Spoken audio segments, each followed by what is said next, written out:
আসন্ন ষষ্ঠ উপজেলা পরিষদ নির্বাচনে গোপালগঞ্জের ৫ উপজেলার সকল প্রার্থীদের সাথে মতবিনিময় সভা অনুষ্ঠিত হয়েছে। আজ বৃহস্পতিবার ১২টায় গোপালগঞ্জ জেলা প্রশাসকের কার্যালয়ের হলরুমে এই মতবিনিময় সভা অনুষ্ঠিত হয়। গোপালগঞ্জ জেলা প্রতিনিধি জানান, সভায় প্রধান অতিথি হিসেবে উপস্থিত ছিলেন গোপালগঞ্জের জেলা প্রশাসক কাজী মাহবুবুল আলম।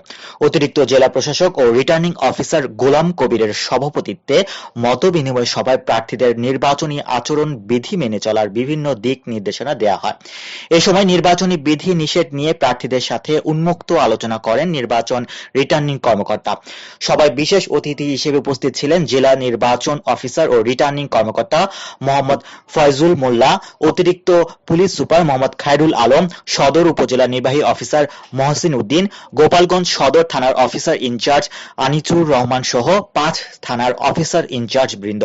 এছাড়া উপজেলার চেয়ারম্যান, ভাইস চেয়ারম্যান ও মহিলা ভাইস চেয়ারম্যান প্রার্থী সহ সাংবাদিক বৃন্দ উপস্থিত ছিলেন।